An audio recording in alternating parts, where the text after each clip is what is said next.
anytime there is any sort of issue in your business that's not quite going the way it should, you want to ask yourself, is this because the process that I have in place is not working, or is it because the person who is supposed to be following the process just didn't do it? Increase sales, improve margins, and grow your business. Guaranteed. Top secrets of marketing and sales. Now, David Blaise. Hi, and welcome back. In today's episode, co-host Kevin Rosenquist and I will be discussing how businesses sabotage their sales. Welcome back, Kevin. Good to see you, David. How you been? Been doing great. Good to see you too. Yeah, for sure. I'm excited to talk about this. So, sabotaging sales. What do you mean by that when you say businesses are sabotaging their sales? I had some experiences recently and I'm like, did they intend to do this? Is this what they were trying to do? Did they set out to do this when they were doing it? One of the experiences I had recently was I was going to buy a pair of earbuds, right? And there's a particular brand of earbuds that I like. It's not the ones that would normally leap to mind. It's another one, but a good brand. They work really well. And I got a text from them saying that they were having a sale. And I was like, okay, cool. Maybe I'll buy an extra pair of earbuds, even though I don't need them. And so in the link that they sent me, they said, click through and you get 35% off. I'm like, cool. So I click through the link and it takes me to a picture of what I think are the earbuds that they're selling. And it says 20% off with a certain promo code. I'm like, okay, well, I'm looking for the 35% off, but there was a different promo code in the text. So I'm like, okay, I'll just plug the correct promo code and it'll work, right? So finally figured out how to do that. No, it said this is not applicable to this particular product. So I'm like, okay, but they had some sort of chat person or chat being or chat AI, I don't know what it was. AI agent, yeah. Yeah, something not quite what I thought it might be, but I thought, okay, well, I'll ask the question. And none of the answers that I got were relevant to what I was asking. And I was like, I'm here. I've got my wallet open. I'm ready to buy. I want to buy exactly the thing that you sent me a text to, and you're making it hard. Why are you making it so hard? Yeah. And it replied quickly to a lot of questions, and then it was just like ghosting. It's like, okay, I didn't hear anything back. So I'm like, are you AI? And I didn't get an answer. I thought if it was AI, it would at least tell me it was AI. So I didn't get to order that day. The next day, I tried again. I actually reached out to their customer support, had another non-experience there.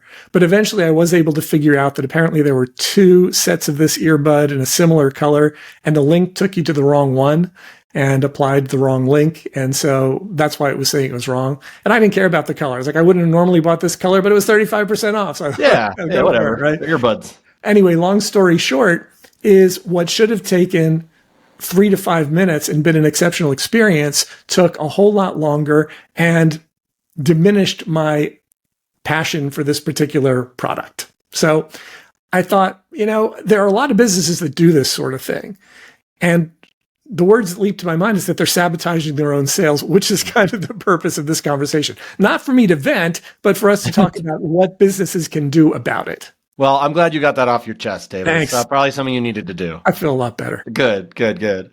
Well, so in more of a general sense, what are some of the most common ways you see businesses do that, sabotage their own sales efforts? As I was thinking about it, I thought, well, first off is the process, right? In this particular experience, it's the process. The process is I send you a link to a specific place that could and should apply exactly that product at exactly that discount so that I could just check out and buy it. If they had done just that, I would have had no problems and I would have said, wow, that was great. Let's do this again soon. Mm-hmm. So the first thing was the process.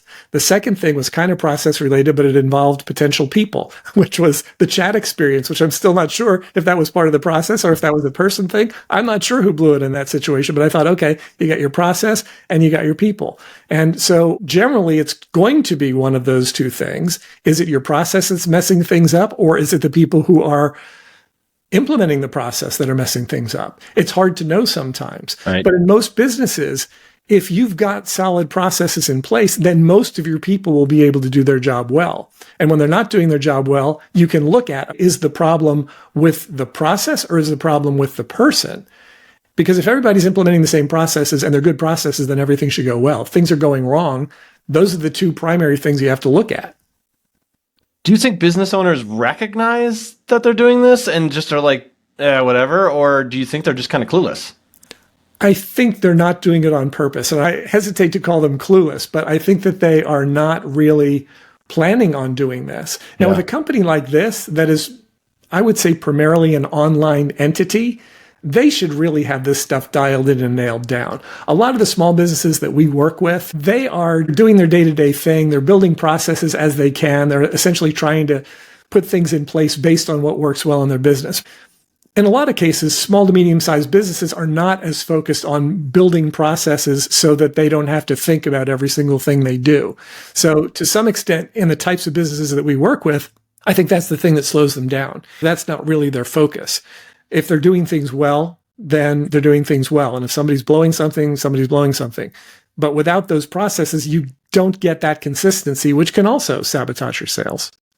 Yeah, and it's something that like my friends know that I complain about the user experience on a lot of apps and websites and things like that all the time. And the word that always people use is friction. And if you create too much friction, there's just so many options now. There's a lot of people who make earbuds. So like you stuck it out for maybe longer than the average person because you already liked the brand. But if someone's more new to it, they're gone.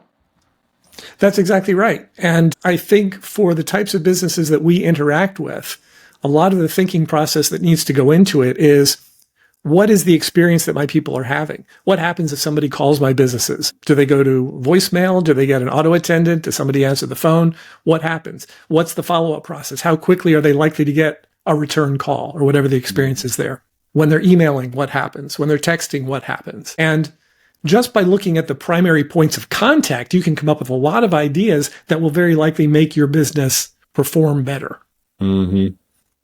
Are there other ways people, businesses can sabotage their sales? Less software processes, but more like internal processes like sporadic outreach, inconsistency, things like not being present. Can you talk about some other ways businesses self-sabotage? Yeah, all of the above, everything you just said, and they all do fall under the headings of either process/systems or people, right? Mm-hmm. So all the different things that you mentioned, they certainly sabotage businesses if you're not conscious of each of those things. You mentioned before you don't think they're doing it on purpose, but how can a functioning business have such poor sales approach or efforts or, I don't know, it seems like that should be more dialed in. Yeah, and I think a lot of it has to do with the focus, particularly in small and medium-sized businesses. They're not thinking that way. It's like every day there's something going on in the business that I have to address. And when you're busy putting out fires, it's hard to build infrastructure. Mm-hmm. So then does it come down to the people you bring on? Everything ultimately boils down to the people you bring on, but it also boils down to, how are these people being trained? Am I showing them the right things to do? Are the processes that I'm giving them, do they make sense? Do they allow that person to create the experience that I'm looking to create? A lot of times in business, when you're looking to grow things, one of the things you have to ask yourself is not just how do I want to do things, but how do I want things done in this particular business? So when we're working with clients, a lot of times there's a business owner who's really good at doing things, and they have trouble getting the people in their organizations to be able to do them as well. And so one of the things that we work on is helping them to identify the specific things they do that are better and different, not just in terms of inside their business, but also in terms of industry standards. What are the things they do better and differently than their competitors? And then how do you build those things into systems that will allow your other people to do them? No one wants to think, oh, my process stinks, or I don't have a good system in place. How do you have those conversations with business owners about how to change processes that might be either outdated or inefficient?